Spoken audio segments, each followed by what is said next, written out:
Ils ont du talent, des idées plein la tête, sont jeunes mais pas forcément. Ce sont les élèves de l'école de stylisme du centre IFAPME de Liège. Passionnés, ils rêvent tous de voir leur création défiler sur les podiums. En attendant, c'est le show de fin d'année, une épreuve qui les plonge d'ores et déjà dans l'univers des pros de la mode.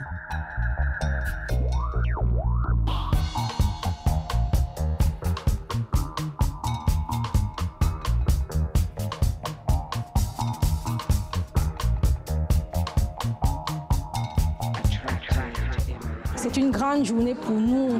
Il y a un défilé, mais on ne sait pas si ça va plaire. On est stressé jusqu'à la dernière seconde finie. Jamais. On a toujours des petites retouches, des petits trucs à faire.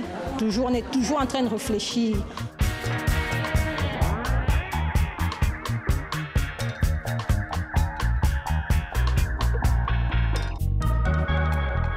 Pour un styliste, je pense que rien n'est jamais acquis. On doit toujours être à la recherche, toujours travailler, ne jamais se contenter de ce qu'on a fait.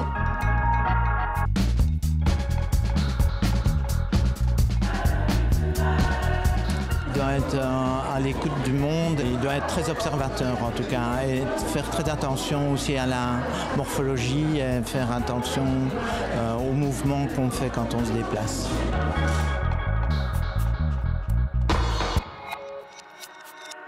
Le stylisme, ça englobe beaucoup de choses.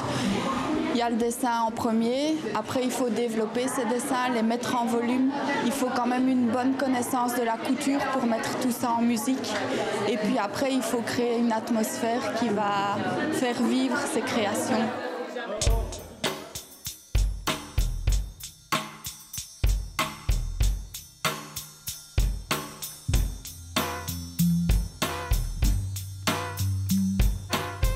C'est un événement quand même assez important au niveau de l'école et surtout de la section stylisme. Donc en fait les stylistes nous donnent un petit peu leur collection. C'est à la base des idées de stylistes et on essaye de reproduire, on travaille ça pendant l'année pour essayer d'être au point aujourd'hui.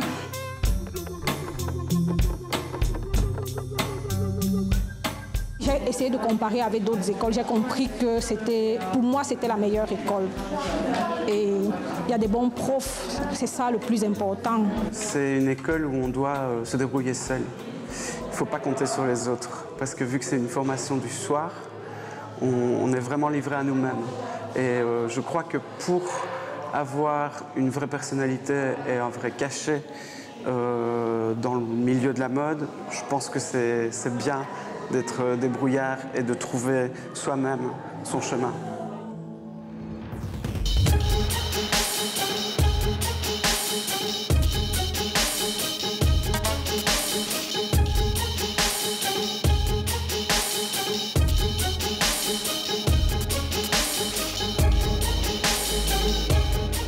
C'est une école qui est très créative. En fait, je pense que je l'ai choisie après avoir vu un défilé. Et le directeur artistique Giovanni, il est très artistique, vraiment quelqu'un qui va dans la créativité, moins de théorie et beaucoup plus la pratique et c'est bien. Il faut savoir ce qu'est un créateur avant de pouvoir en former d'autres. C'est-à-dire qu'il faut savoir de quoi on parle, il faut savoir connaître les ficelles du métier. C'est vrai que c'est un grand défi et qu'il faut arriver à sortir leur créativité pour les mener là-haut.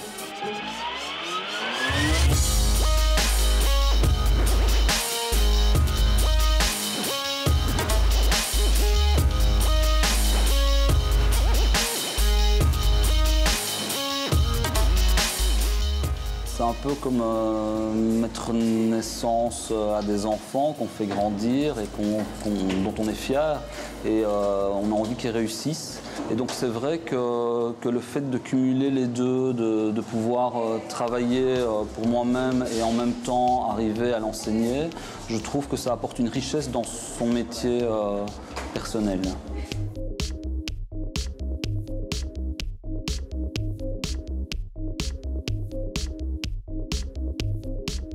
Il y a des personnes qui vont s'exprimer par la photographie, par la peinture. Nous, on a un message à transmettre et ce message se transmet par le vêtement.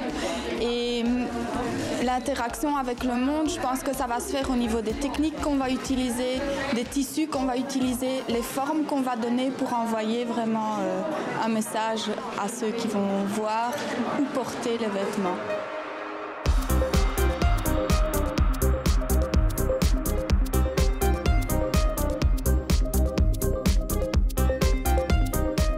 C'est toujours super chouette pour moi de voir le show ici à Château-Massard parce que je viens d'ici et donc c'est vraiment, ça a été la naissance de la carrière que je suis en train de construire.